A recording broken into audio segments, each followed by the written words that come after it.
हमारे खास कार्यक्रम रिपोर्टर लाइव में आपका स्वागत है। इस प्रोग्राम में हमारे साथ देश के अलग अलग हिस्सों से हमारे संवाददाता जुड़ेंगे और अपने राज्य की अहम खबरों की जानकारी आप तक पहुंचाएंगे। तो कौन सी खबर आज रहेगी खास, इसकी रिपोर्ट देंगे विस्तार से। हमारे साथ इस समय हमारे कुछ संवाददाता जुड़े हुए। हमारे साथ ईशा ठाकुर इस समय चंडीगढ़ से हैं। ईशा, सबसे पहले आप ही का रुख करूंगी, पंजाब की अहम खबरें आज की बताइए।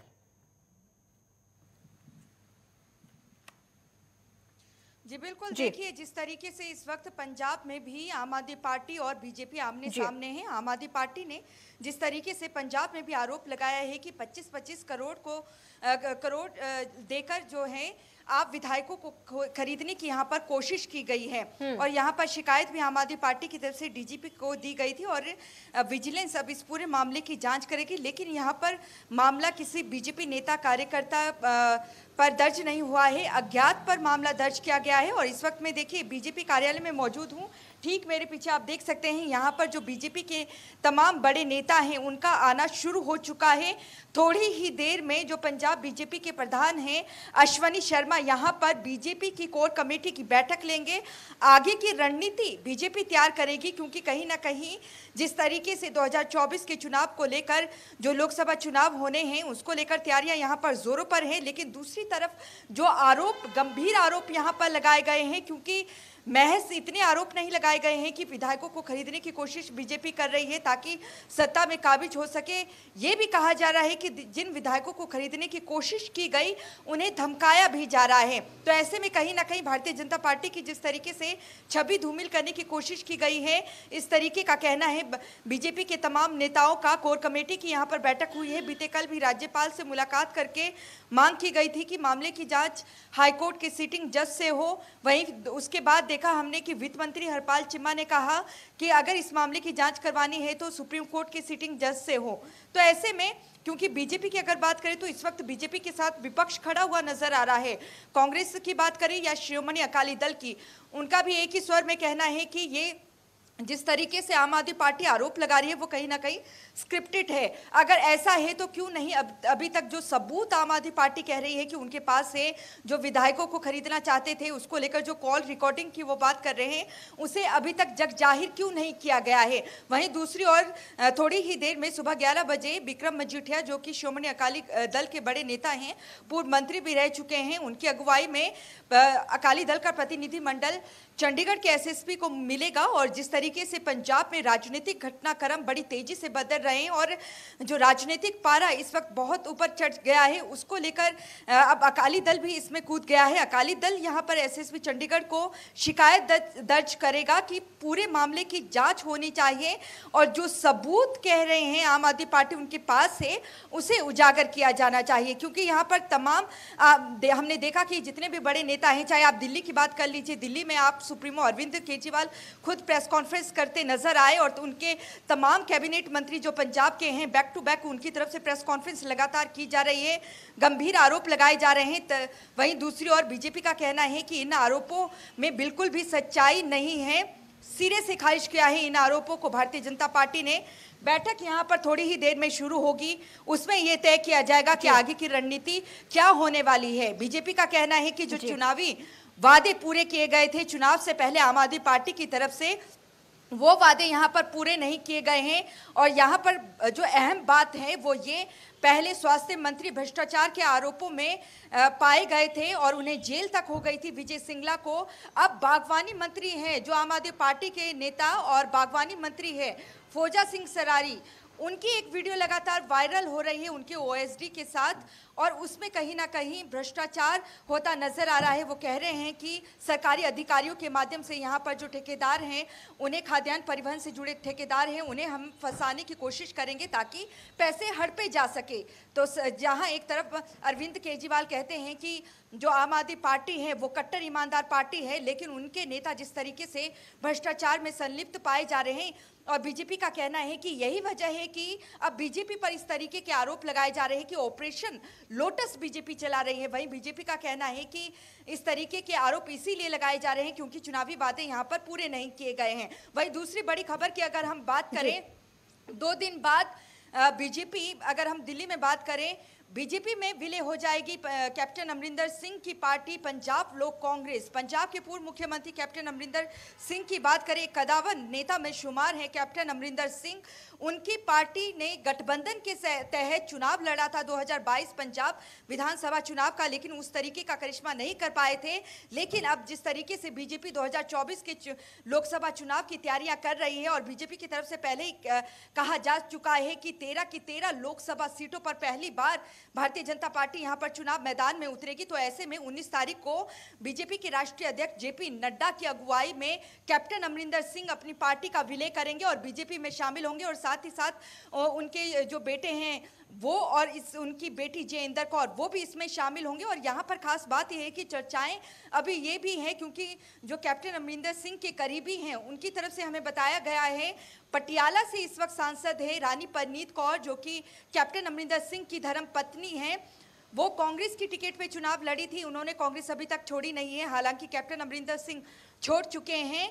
और रानी परनीत कौर की बात करें, अब कहा जा रहा है कि इस बार पटियाला से लोकसभा चुनाव जयेंद्र कौर जो कि कैप्टन अमरिंदर सिंह की बेटी है वो लड़ेगी और वो भी 19 तारीख को बीजेपी में शामिल होने जा रही है। यानी कि घटनाक्रम लगातार तेजी से यहाँ पर बदलते हुए नजर आ रहे हैं। वहीं अभी सूचना ये भी मिल रही है, जिस तरीके से ईडी की तरफ से शराब घोटाले को लेकर पूरे देश भर में छापेमारी की जा रही है 40 से अधिक जगहों पर। और ये भी सूत्रों से हमें जानकारी मिल रही है, जो पंजाब के एक्साइज विभाग के कमिश्नर है वरुण रुजम, उनके घर पर भी ईडी तपिश कर सकती है और इस पूरे मामले में छानबीन कर सकती है। क्योंकि अगर हम बात करें दिल्ली में जिस तरीके से कथित घोटाले के आरोप लगाए जा रहे हैं आम आदमी पार्टी पर, दिल्ली की तर्ज पर ही एक्साइज पॉलिसी पंजाब की यहां पर लाई गई थी।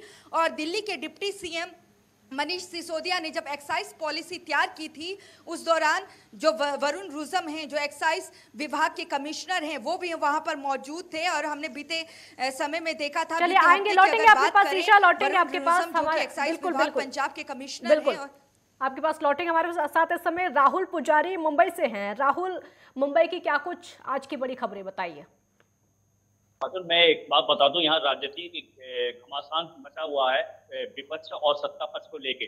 जैसा कि यहाँ पे एक वेदांता और फॉक्सन का एक प्रोजेक्ट लग रहा था पुणे में, जिसमें उसमें निवेश करीब 154 करोड़ का निवेश था, उसको लेके घमासान मचा हुआ है। और गुजरात की राजनीति में भी घमासान मच गया है। ये प्रोजेक्ट जो महाअघाड़ी सरकार की तरफ से चलाई गई थी, जो 3 महीने पहले महाअघाड़ी सरकार थी जब, तो ये प्रोजेक्ट को पास किया गया था।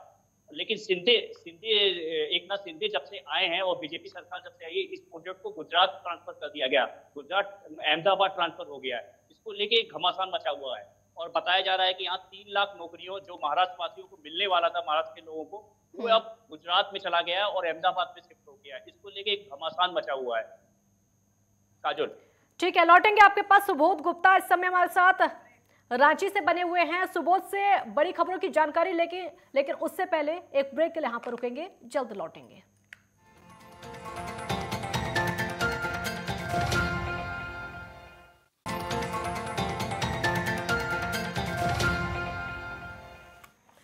ब्रेक के बाद एक बार फिर स्वागत है आपका हमारे साथ। इस समय सुबोध गुप्ता रांची से, अनिकेत तिवारी लखनऊ से बने हुए हैं। सुबोध, रांची की बड़ी खबरें बताइए।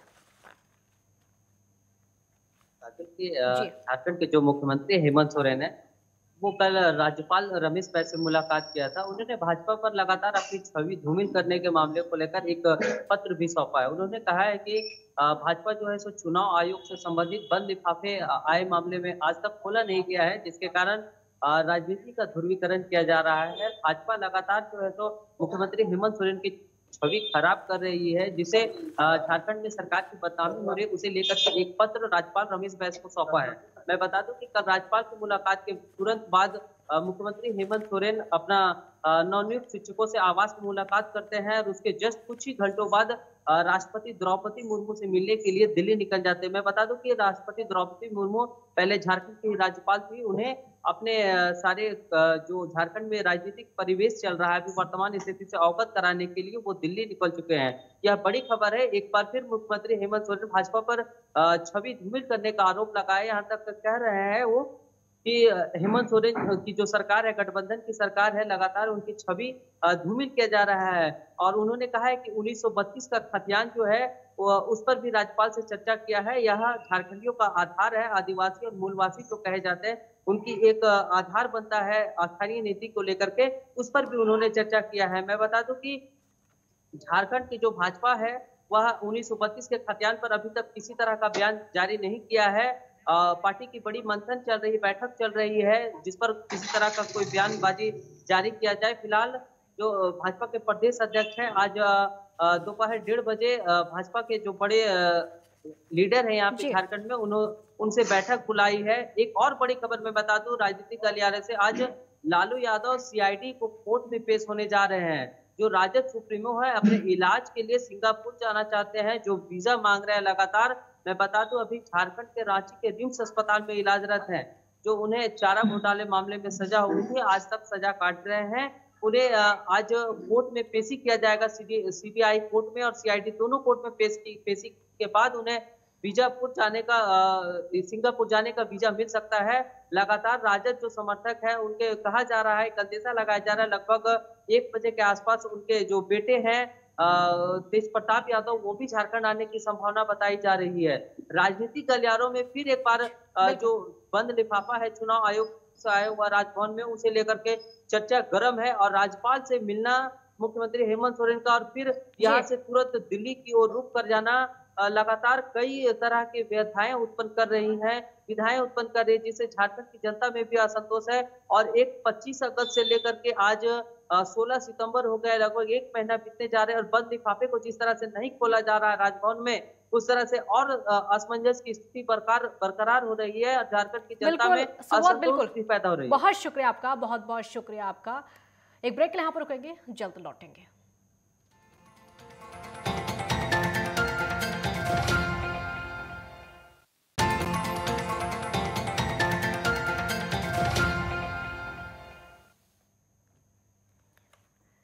ब्रेक के बाद रिपोर्टर लाइव में एक बार फिर स्वागत है आपका। हमारे साथ इस समय अनिकेत तिवारी लखनऊ से बने हुए हैं, गजेंद्र सिंह दिल्ली से बने हुए हैं। अनिकेत, पहले आप ही का रुख करूंगी, लखनऊ की बड़ी खबरें बताइए।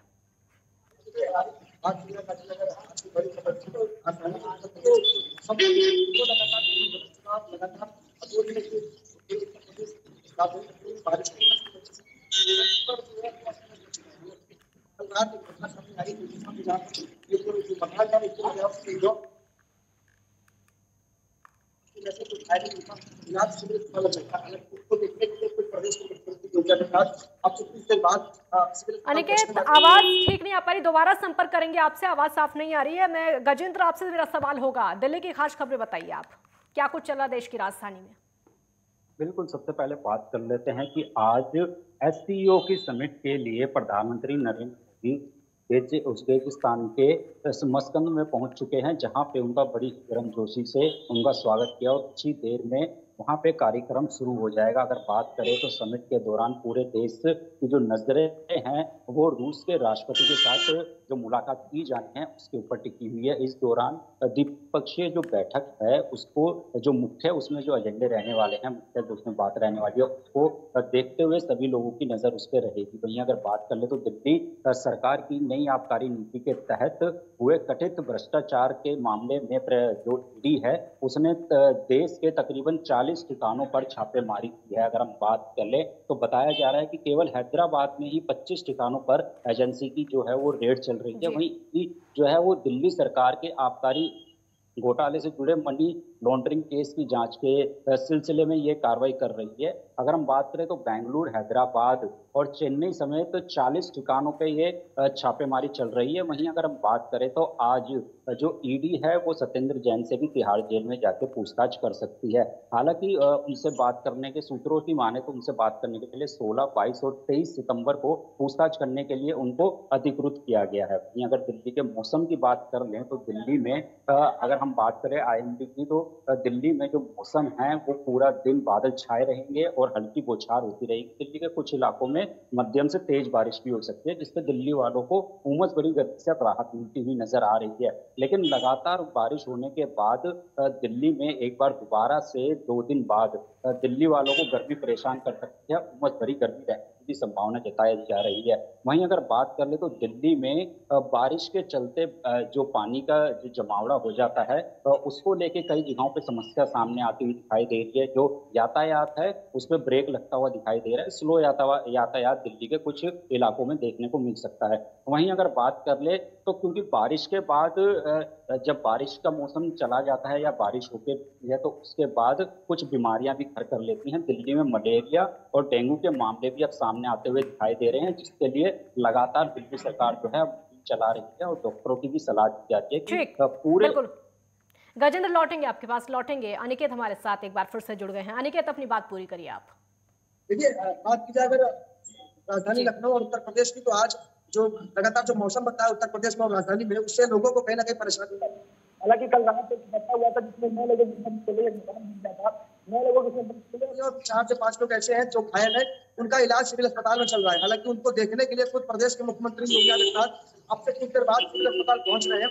हालांकि अगर बात की जाए अनुमान राहत राशि की, तो वो मुख्यमंत्री योगी आदित्यनाथ की तरफ से परिवार के जो मृतक के परिजन है उनको दे दी गई है। 4-4 लाख रुपए का जो मृतक है उनके परिजनों को जो अनुमान राहत राशि है वो प्रदेश के मुख्यमंत्री योगी आदित्यनाथ की तरफ से आकाजल दी गई है। हालांकि अगर बात की जाए इसके अलावा राजनीतिक गलियारों की, अगर तो प्रगतिशील समाजवादी पार्टी के जो राष्ट्रीय अध्यक्ष शिवपाल यादव है, आज उन्होंने अपने पार्टी कार्यालय में एक अहम बैठक बुलाई और तमाम जो पार्टी के कार्यकर्ता हैं वो उस बैठक में जुड़ने जा रहे हैं। हालांकि इसके साथ साथ कल अगर बात की जाए, आज प्रधानमंत्री नरेंद्र मोदी के कल जन्मदिन है, उसको लेकर अगर बात की जाए उत्तर प्रदेश में, तो योगी सरकार सेवा पखवाड़ा शुरू करने जा रही है। 17 सितंबर से लेकर और 2 अक्टूबर गांधी जयंती तक भारतीय जनता पार्टी की तरफ से सेवा पखवाड़ा अभियान है वो चलाया जाएगा। उस सेवा पखवाड़े अभियान में जो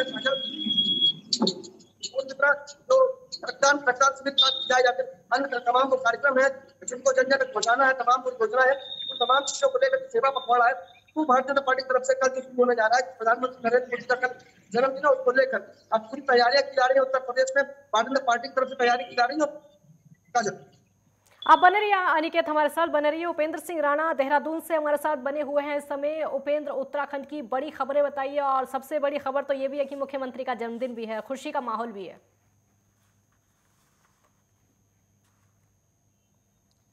बिल्कुल, जिस प्रकार से जो है आज मुख्यमंत्री जो है 47 साल के जो है वो पूरे हो चुके हैं, और जिस प्रकार से आज उनके जन्मदिन पर पूरे प्रदेश भर में संकल्प दिवस के रूप में जो है आज के दिन को जो है वो मनाया जा रहा है। और आज जिस प्रकार से देहरादून में भी संकल्प दौड़ का आयोजन जो है, मैराथन दौड़ जो है आयोजन किया गया है, जिसमें मुख्यमंत्री पुष्कर सिंह धामी ने खुद प्रतिभाग किया है, और जिसमें उन्होंने एक संकेत जिस प्रकार से दिए हैं कि एक संकल्प के साथ जिस प्रकार से हम सरकार चला रहे हैं और जिस प्रकार की योजनाएं जो विकास कार्य और जिस संकल्प के साथ हम जो है हमने ठाना था कि किस तरीके से जो है उत्तराखंड को आगे बढ़ाना है, उसी संकल्प के साथ जो है उत्तराखंड सरकार जो है वो काम कर रही है। तो यानी कि संकल्प दिवस के रूप में आज पूरे प्रदेश भर में मुख्यमंत्री पुष्कर सिंह धामी का जन्मदिन जो है बड़े धूमधाम के साथ जो है आज भाजपा के कार्यकर्ताओं के द्वारा जो है वो मनाया जा रहा है। अलग अलग जगहों पर जो है मैराथन दौड़ जो है का आयोजन किया गया है, और प्रथम, द्वितीय और तृतीय स्थान प्राप्त करने वाले मैराथन दौड़ में उनको इनाम भी जो है वो दिया जा रहा है। यानी कि आज का दिन जो है कहीं ना कहीं मुख्यमंत्री के लिए बड़ा खास दिन है, और ऐसे में भाजपा के जो भाजयुमो के जो कार्यकर्ता हैं वो उनको जो है काफ़ी संकल्प दिवस के रूप में जो है वो मना रही हैं। वहीं अगर दूसरी बड़ी खबर की अगर बात की जाए तो जिस प्रकार से UK-SSC पेपर लीक मामले के जो मास्टरमाइंड थे उनको जो है STF ने जो है वो पकड़ लिया है। जिस प्रकार से STF उत्तर प्रदेश की टीम ने उनको जो है लखनऊ से गिरफ्तार किया है, जिसमें सैयद मूसा और योगेश्वर राव, जिन पर जो है उत्तराखंड के पुलिस मुख्यालय की ओर से जो है 2 लाख और 1 लाख का इनाम भी घोषित किया गया था। उनको जो है कल देर रात जो है STF उत्तर प्रदेश और STF देहरादून की संयुक्त पुलिस के द्वारा जो है कार्रवाई के चलते जो है लखनऊ से उनको गिरफ्तार किया गया है, और अब जो है उत्तराखंड की STF जो पुलिस है उनको जो है देहरादून लेकर जो है वो आज आएगी, उनसे पूछताछ करने में जो है वो जुट जाएगी कि आखिर किस तरीके से जो है उन्होंने इस पूरे पेपर लीक कांड का जो है किस तरीके से उसको पेपर लीक किया था, किस तरीके से उस पर काम किया था, जो RIMS जो कंपनी है उसको किस तरीके से खरीदा गया था। क्योंकि जो UK अधीनस्थ सेवा चयन आयोग के द्वारा जो है जिस प्रकार से एक कंपनी को ठेका दिया गया था, उसी के मालिक को जो है इन्होंने पैसा देकर जो है पेपर लीक कराया गया था। तो ऐसे में कई सारे और खुलासे जो है इनसे हो सकते हैं। फिलहाल जो है उनको लखनऊ से गिरफ्तार कर दिया लिया गया है और अब आज जो है उत्तराखंड एसटीएफ पुलिस जो है उनको देहरादून लेकर आएगी और उसके बाद जो है पूछताछ करेगी। तीसरी बड़ी खबर की अगर बात की जाए तो जिस प्रकार से अधीनस्थ सेवा चयन आयोग से जिस प्रकार से पेपर लीक हुए थे, उसके बाद से उत्तराखंड सरकार ने फैसला लिया है कि उत्तराखंड लोक सेवा आयोग की ओर से जो है आप पेपर कराया जाएगा। तो उसके लिए जो है 23 भर्तियां जो है कि विज्ञापनों के लिए जो है 1 अक्टूबर से विज्ञापन जो है वो विज्ञप्तियां शुरू हो जाएगी। उसके लिए जो तैयारियां जो है उत्तराखंड लोक सेवा आयोग ने जो है वो पूरी कर दी है, क्योंकि जिस प्रकार से पहले उत्तराखंड लोक सेवा आयोग की ओर से ही पेपर कराए जाते थे, लेकिन कई सारे सवाल अब जो है उठाए जाते थे क्योंकि लेट में जो है कई बार उत्तराखंड लोक सेवा आयोग पेपर कराता था। तो ऐसे में कई सारे सवाल अभी भी लोगों के जहन में जरूर है, लेकिन उसके बावजूद भी उत्तराखंड लोक सेवा आयोग ने का मानना है कि पूरी तैयारी जो है वो पेपर को लेकर कर दी गई है और 1 अक्टूबर के बाद से 23 भर्तियों के जो विज्ञप्तियां हैं वो शुरू हो जाएगी और उसके बाद जो है वो पेपर जो है वो कराए जाएंगे। चौथी बड़ी खबर की अगर बात की जाए तो उत्तराखंड में जिस प्रकार से मौसम का मिजाज पूरी तरीके से बदला हुआ है, कल देर रात से ही लगातार जो है उत्तराखंड में बारिश का सिलसिला जारी है और जिस प्रकार से मौसम विभाग ने पूर्वानुमान जारी किया है कि 17 सितंबर तक उत्तराखंड के कई जिलों में भारी से बहुत भारी बारिश जो है वो देखने को मिलेगी। उसमें देहरादून भी है, पौड़ी, टिहरी, चमोली, पिथौरागढ़, बागेश्वर, चंपावत, इन जगहों पर काफी बारिश जो है वो देखने को मिल रही है और कई जगहों पर जो है स्कूलों को भी बंद जो है वो किया गया है। बहुत शुक्रिया उपेंद्र, आपका बहुत शुक्रिया। गजेंद्र, आपका भी बहुत शुक्रिया। निकेत, आपका भी बहुत शुक्रिया। आप सभी का बहुत बहुत शुक्रिया। तो हमारे संवाददाता जो कि देश भर से अलग अलग जगह से जुड़े हुए थे और सभी जगह से, सभी राज्यों से आपको बड़ी खबरें उन्होंने अपने राज्य की बताई। रिपोर्टर लाइव में फिलहाल इतना ही। आप देखते रहिए नेटवर्क 10। जय हिंद।